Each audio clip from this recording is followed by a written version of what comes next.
오늘 이 주일 아침 우리에게 주시는 하나님의 말씀, 출애굽기 14장 말씀입니다. 출애굽기 14장 10절부터 14절까지 말씀인데요, 제가 가지고 있는 구약 성경 102페이지에 있는 출애굽기 14장 10절부터 우리 14절까지 저와 여러분이 교독해서 하나님께 봉독해 올립니다. 바로가 가까이 올 때에 이스라엘 자손이 눈을 들어 본즉 애굽 사람들이 자기들 뒤에 이른지라. 이스라엘 자손이 심히 두려워하여 여호와께 부르짖고 그들이 또 모세에게 이르되 애굽에 매장지가 없어서 당신이 우리를 이끌어내어 이 광야에서 죽게 하느냐? 어찌하여 당신이 우리를 애굽에서 이끌어내어 우리를 이같이 하느냐? 우리가 애굽에서 당신에게 이른 말이 이것이 아니냐? 이르기를 우리를 내버려 두라. 우리가 애굽 사람을 섬길 것이라 하지 아니하더냐? 애굽 사람을 섬기는 것이 광야에서 죽는 것보다 낫겠노라. 모세가 백성에게 이르되 너희는 두려워하지 말고 가만히 서서 여호와께서 오늘 너희를 위하여 행하시는 구원을 보라. 오늘 애굽 사람을 영원히 다시 보지 아니하리라. 우리 14절 함께 읽습니다. 여호와께서 너희를 위하여 싸우시리니 너희는 가만히 있을지니라. 아멘. 기도하시겠습니다. 하나님 감사합니다. 오늘 저희들 하나님 전에 나와 예배합니다. 부족한 종의 입술을 통하여 하나님의 말씀을 대언할 때에 하나님께서 붙잡으시고 온전히 하나님의 말씀, 하나님이 오늘 이 말씀을 통해서 우리에게 들려주실 귀한 말씀만 전달할 수 있도록 하나님 역사하여 주시옵소서. 온전히 주님께만 영광 돌리오며 예수 그리스도의 이름 받들어 기도드립니다. 아멘. 자, 오늘 시간 한번 우리 좌우 분들 한번 보시면서 감사합니다, 사랑합니다, 반갑습니다 인사 나누시기를 바랍니다. 오늘은 출애굽기 14장 10절부터 14절까지의 말씀을 통해서 하나님이 움직이실 때라는 제목으로 귀한 말씀 나눠보고자 합니다. 여러분 사면초가라는 말을 들어보셨습니까? 중국의 초나라의 항우가 이 한나라의 유방에게 패합니다. 한나라의 군사들에게 둘러싸이게 됩니다. 그런데 밤마다 이 초나라의 자기 고향의 노랫소리가 들려오는 것입니다. 이 노래를 듣자 초나라의 군사들은 갑자기 고향에 두고 온 이 가족들의 생각이 났어요. 그 외로움을 견디지 못해서 하나 둘씩 이 탈영을 하기 시작했고요. 이에 항우는 초나라의 군사들이 한나라에게 항복을 하는구나 이렇게 생각을 했습니다. 그런데 사실은 이 한나라의 유방이 이 한나라 군사들에게 초나라의 노래를 부르게 해서 이 초나라의 군사들이 고향으로 돌아가도록 꾸민 일이었습니다. 여러분, 이처럼 사면초가란 온 사방이, 이 사면이, 앞뒤 동서남북이 이 초나라의 노래로 가득 찼다는 뜻입니다. 다시 말하면 아무런 도움도 받지 못하고 외롭고 곤란한 지경에 빠진 경우를 이르는 말이 바로 사면초가입니다. 오늘 본문에도 이러한 사면초가의 곤란한 지경에 빠진 이스라엘 백성들의 모습이 소개되고 있습니다. 초강대국 이집트가 한날 이 80살 목동에게 이 속수무책으로 당했다고 생각을 하자 바로는요, 너무나 기가 막힌 것이죠. 지난 1년 동안 온 이집트의 국토는 초토화되었습니다. 황태자는 비명 행사했을 뿐만 아니라 200만 명이나 되는 노예들을 한순간에 다 잃어버렸기 때문입니다. 이러한 상황 속에서 바로는 어떻게 하든지 이 사태를 좀 어떻게 만회할 수 있을까, 어떻게 자기가 잃어버린 이 손실을 최소화할 수 있을까 노력했고요. 동시에 이집트를 빠져나간 이 이스라엘 백성들의 동태를 파악하기 위해 몰래 추격 부대를 보내서 그들의 동태를 파악하게 했습니다. 그런데 어느 날입니다. 이스라엘의 이러한 행로를 뒤쫓던 이 추격 부대의 눈에 이상한 장면 하나가 포착이 된 것이죠. 그것은 바로 이스라엘 백성들이 마치 이 도간에 들어가는 쥐처럼 이 바로의 생각에, 이 추격대장의 눈에 도무지 이해되지 않는, 납득이 되지 않는 방향으로 그들이 가고 있었기 때문입니다. 이 모습을 본 추격대장은 회심의 미소를 짓습니다. 그리고 바로에게 달려가죠. 폐하, 폐하, 걱정하지 않으셔도 됩니다. 이제 모든 상황이 우리의 뜻대로 되어가고 있습니다. 추격대장은 즉시 바로에게 이 기쁜 소식을 보고합니다. 자, 그러자 오늘 본문 3절의 말씀처럼요, 그들이 그 땅에, 그 광야에 갇힌 바 되었다 생각한 바로는, 여러분 이 말이 바로 바로의 생각이에요. 쾌재를 부릅니다. 너무나 기쁜 마음에 특별 병거 600승. 여러분 그 마차, 여러분 그 배너라는 영화를 보면은요, 이 경주를 할 때 이 배너가 마차를 타고 말을 이렇게 채찍질하고 있는데요, 여러분 그게 바로 이 병거예요.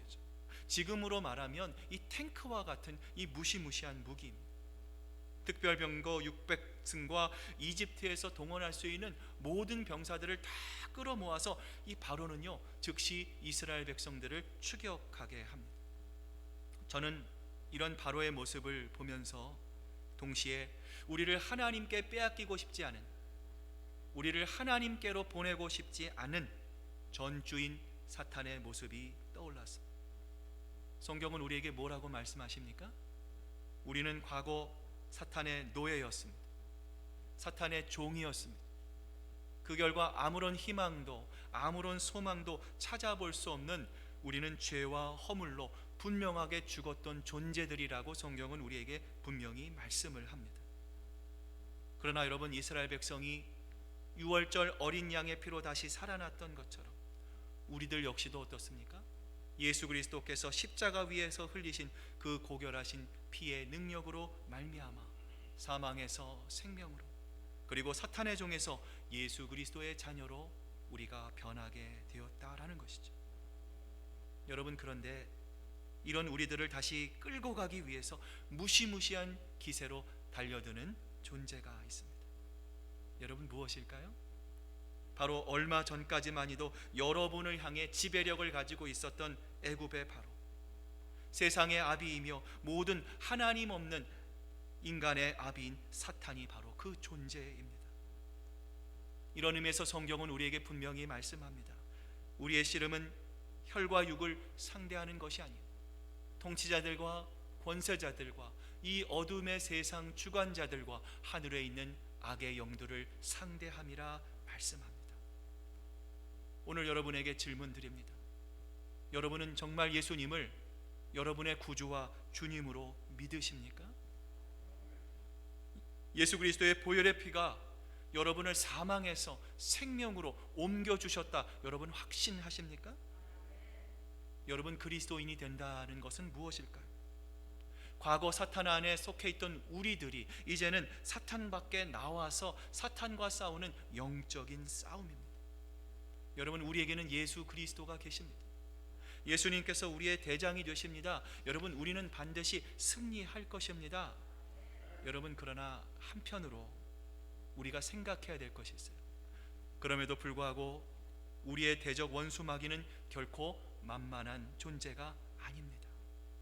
바로가 자신의 모든 병력을 동원해서 이스라엘 백성을 쫓았던 것처럼 사탄 역시도 수단과 방법을 가리지 않고 어떻게 해서든지 여러분들을 하나님으로부터 뺏어오기 위해서, 여러분들을 어떻게 하면 하나님으로부터 멀어지게 하기 위해서 지금도 발악할 것이기 때문에, 저는 우리 그리스도인들이 사탄과 싸워야 할 이러한 영적인 전쟁을 묵상하면서 갑자기 이런 찬송가가 떠올랐습니다.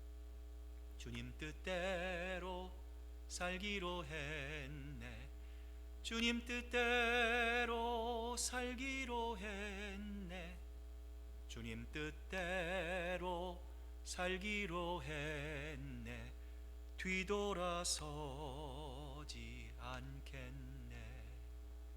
여러분, 우리에게 고난이 다가오고 어려움이 다가오고 힘든 일이 찾아오면 사람들은 어떻게 합니까? 제가 지난주도 말씀드렸죠. 자꾸만 과거지향적이 되려고 합니다. 뒤돌아서려고 합니다. 뒤로 물러서려고 합니다. 침륜하려고 합니다. 주저앉으려고 합니다. 낙심하려고 합니다. 여러분, 그러나 우리에게는 한 가지 선택밖에 남는 것이 없어요. 오직 예수 그리스도만을 바라보아야 합니다. 어떠한 시련이 와도, 어떠한 고난이 와도, 어떠한 어려움 속에서도 나는 신실하신 하나님의 말씀만을 붙들리라. 나는 결단코 뒤로 돌아서지 않겠다. 언제나 우리에게 승리를 주시는 예수님만을 바라보며 예수님만을 신뢰하며 예수님만을 선택하겠다. 여러분 결단하고 다짐하는 여러분 되시기를 바랍니다. 여러분, 그렇다면 바로는 왜 이토록 이스라엘을 집요하게 추격했던 것일까요? 여러분, 오늘 본문을 보면 두 가지의 영적인 이유가 있어요. 첫째는요, 바로가 이스라엘의 실체를 정확하게 알고 있었기 때문입니다. 자, 오늘 본문 5절을 보시면은요, 바로와 애굽의 신하들이 서로 이렇게 이야기하고 있는 장면이 있습니다. 우리가 어찌 이같이 하여 이스라엘을 우리의 섬김에서 놓아 보내었는가 말하고 있어요. 여러분, 어떤 말입니까? 우리가 다시는 이스라엘을 내보내주지 않겠다. 우리가 다시는 이스라엘을 우리의 품에서 떠나보내지 않겠다라고 하는 그들의 다짐입니다. 장정만 60만 명이었습니다. 부녀자와 아녀자를 포함하면 200만 명이 넘는, 거기에 여러분 가축과 이 재물까지 포함하면요, 이스라엘 백성들이 이집트를 빠져나간 후에 이집트가 받을 피해를 계산해 보니까 바로가 내린 결론이 뭐였습니까? 그들을 내보내다가는 우리가 어떻게 해요? 망하겠다라는 거예요. 여러분 기억하셔야 합니다. 사탄은 이처럼 여러분의 가치가 무엇인지를 정확히 잘 알고 있습니다. 우리가 하나님의 군대가 돼서 자신들과 영적인 전쟁을 벌이면 벌일수록 그것이 자신들에게 얼마나 커다란 피해를 입히게 될지 사탄은 정확하게 알게 있어요. 사탄은 지금도 이런 마음을 갖고 있을 거예요. 이 사람들을 포기하면 안 되겠구나. 이 사람들이 정신을 차리고 주의 길을 쫓아가면 쫓아갈수록, 예배의 자리에 나오면 나올수록 봉사의 자리, 기도의 자리로 나아가도록 내버려 두어서는 안 되겠구나. 그러면 우리의 나라가 유지되지 않겠구나. 이렇게 생각한 사탄은 지금도 여러 가지 템테이션, 유혹과 계계를 통해서 여러분들이 하나님으로부터 멀어지게 하기 위해서, 여러분들이 어떻게 하면 예배의 자리로부터 멀어지게 할 수 있을까, 자신이 가진 모든 능력을 총동원하고 있다는 사실을 우리는 기억할 수 있어야 합니다. 여러분 기억하셔야 합니다. 여러분은 결코 작은 사람이 아닙니다. 여러분은 부족한 사람이 아닙니다. 우리는 그냥 이 세상에 왔다가 그냥 아침 안개처럼 사라지는, 그냥 우리가 일을 하고 아무런 의미 없이 살아가다가 사라지는 그러한 무의미한 존재가 아니다라는 거예요. 여러분의 삶을 하나님께 의탁하십시오. 주님을 더 깊이 알아가는데 힘쓰십시오. 주님을 만나는 자리로 여러분 나아가십시오. 하나님을 바라보고 하나님의 말씀을 붙잡으십시오. 하나님을 신뢰하십시오. 하나님이 원하는 선택을 하십시오. 그러면 우리의 대장이 되시는 예수 그리스도께서 사탄과의 모든 영적인 싸움에서 여러분이 승리하시도록 여러분을 이끌어 주실 것입니다. 바로가 이스라엘의 백성들을 추격했던 두 번째 이유는 무엇입니까? 바로 자신은 잘 몰랐어요. 그러나 그가 하나님을 통해 하나님의 영광을 드러내는 도구가 되기 위해서였다라는 거예요. 오늘 본문 1절과 2절을 보면 이런 말씀이 있어요. 여호와께서 모세에게 말씀하여 이르시되 이스라엘 자손에게 명하여 돌이켜 바다와 믹돌 사이에 비아히롯 앞 곧 바알스론 맞은편 바닷가에 장막을 치게 하라. 여러분, 당시 이집트에서 가나안 땅으로 가기 위한 최단의 코스는요, 여러분 지도에서 보는 것처럼 지중해 해안을 따라가는 해변길이었습니다. 그런데 이 길에는 문제가 있었어요. 이 길의 곳곳에 이집트 군대들이 배치되어 있었습니다. 만약 이스라엘 백성들이 이 길을 따라 갔다면 이집트 군대들을 만나할 수밖에 없었어요.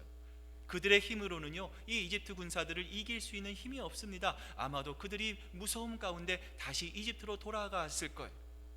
이것을 염려하신 하나님께서는 이스라엘 사람들이 이곳을 향해서 가나안 땅을 가는 것을 하나님께서 막으셨어요. 이제 이스라엘 백성들이 약속하신 가나안 땅에 가기 위해서는요, 어떻게 해서든지 그들이 이 동쪽을 향해 가야 했습니다. 그런데 이상한 것은요, 하나님께서 자꾸만 남쪽으로 그리고 이 남쪽으로 끊임없이 내려가다가 조금 동쪽으로 그들을 몰아넣으시는 거예요. 이렇게 가다 보니까 홍해가 나옵니다. 그리고 그 홍해바다 앞에 이 믹돌이라고 하는 곳이 있었어요. 여러분, 이 믹돌이라고 하는 말은요, 이 망대라고 하는 뜻입니다. 애굽의 동쪽 끝에 그 국경선에 세워진 이 성체와 같은 것이 바로 이 믹돌이었어요. 여러분, 이 성체 앞에, 이 믹돌 앞에는 무엇이 있습니까? 홍해바다가 있어요. 그리고 이 믹돌을 통해서 이 홍해바다로 나아가는 그 길에는요, 깊이 파여진 이 나일 계곡이 있었습니다. 하나님께서 지금 이스라엘을 이 나일 계곡을 통해서 이 비하히롯이라고 하는 바닷가에 이 장막을 치게 하신 거예요. 자, 그런데 여러분, 이 그림을 한번 보십시오. 이스라엘 백성이 지금 어디 있습니까? 앞에는 뭐가 있습니까? 홍해바다입니다. 그리고 뒤로는 이집트의 군사들이 이 600승 엄청난 병력을 가지고 지금 이스라엘을 추격해 들어오고 있는, 말 그대로 사면초가의 위기 상황 속에 이스라엘 백성들이 놓여 있는 것이죠. 여러분, 하나님은 왜 그렇다면 이스라엘 백성들을 이러한 사면초가의 상황 속으로 그들을 인도하고 계시는 것일까요? 여기에는 하나님의 숨은 의도가 계세요. 그 하나님의 의도가 오늘 본문 출애굽기 14장 4절에 보면은요, 이렇게 나와 있습니다. 우리 한번 앞을 보시면서 같이 한번 읽어보겠습니다. 시작.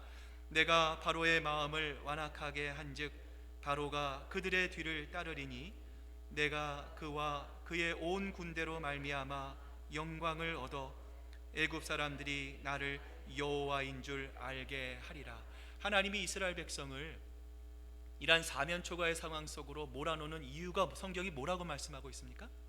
그것을 통해서 하나님의 영광을 드러내기 위해서, 여호와가 하나님이심을 이스라엘 백성들뿐만 아니라 그들을 추격하는 이집트 군사들에게, 사람들에게 알리시기 위하였습니다.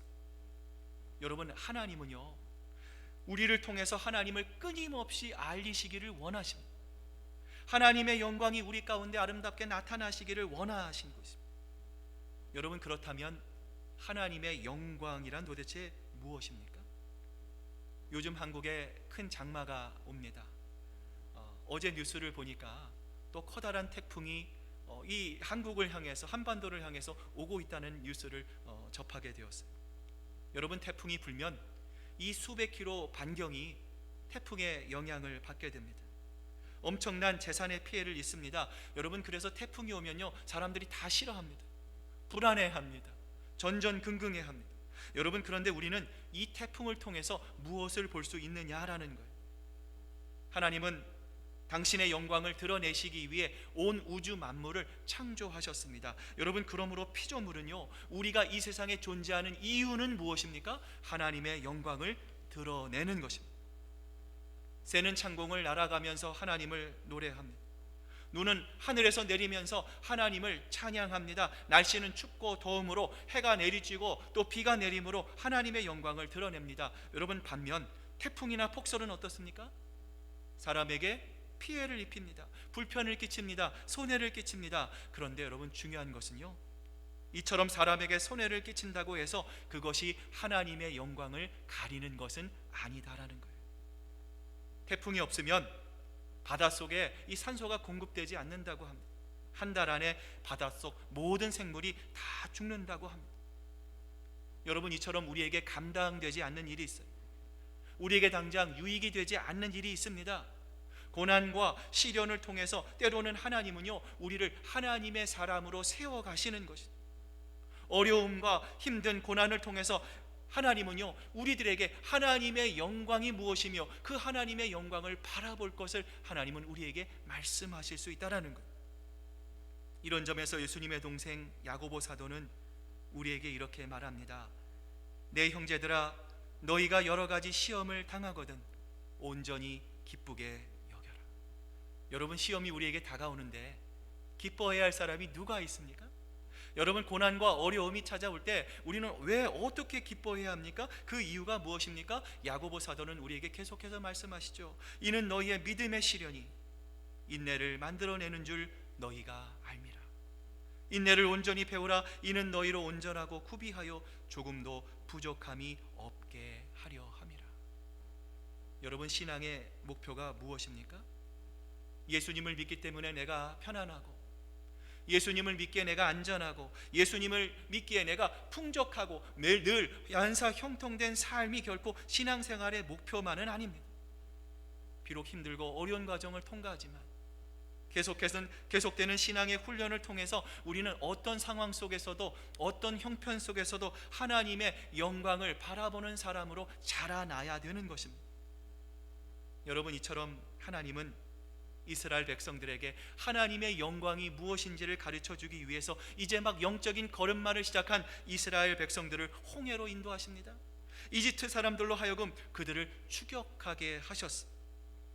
이러한 하나님의 놀라운 계획하심에 대해서 이스라엘 사람들의 반응은 무엇입니까? 그들은 이러한 하나님의 계획하심에 대해서 그 하나님을 어떻게 바라보고 있습니까? 여러분, 한번 앞을 보시면서요, 오늘 본문 10절과 12절을 같이 한번 우리 읽어보겠습니다. 시작. 바로가 가까이 올 때에 이스라엘 자손이 눈을 들어 본즉 애굽 사람들이 자기들 뒤에 이른지라.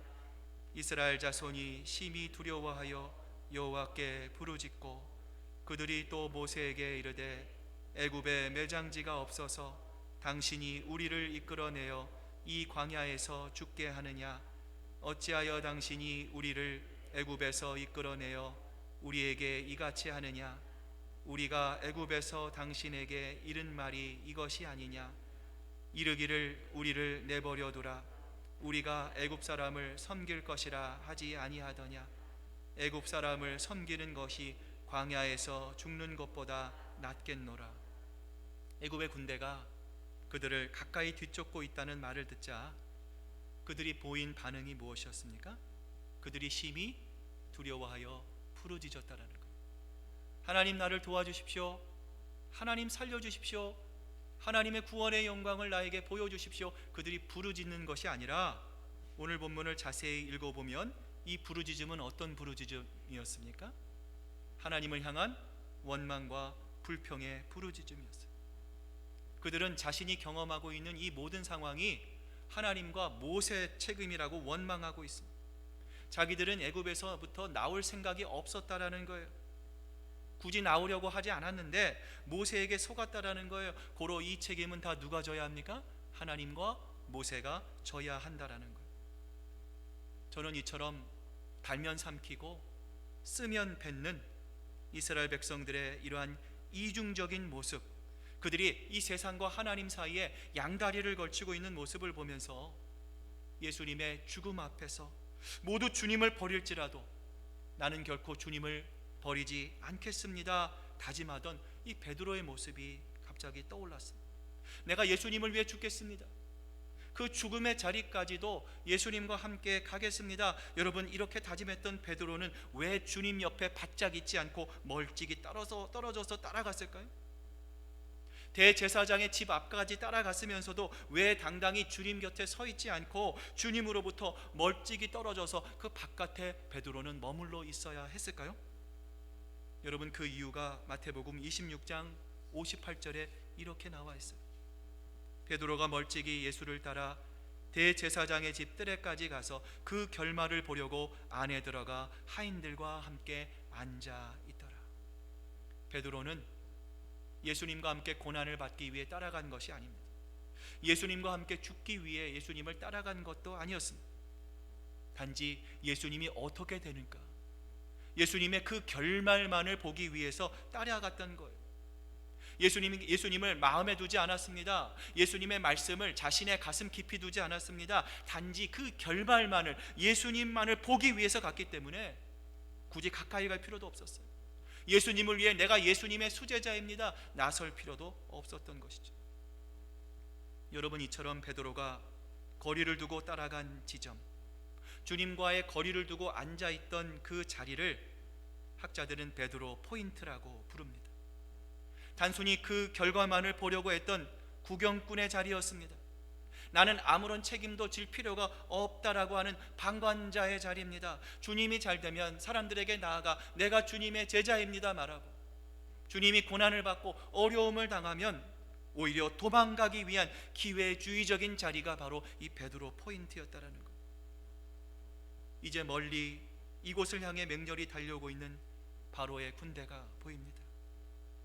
이스라엘 백성들은 도망칠 자리가 없어요. 그들을 맞설 수 있는 수단도 없습니다. 수없이 많은 사람들이 그들을 향해 원망합니다. 불평합니다.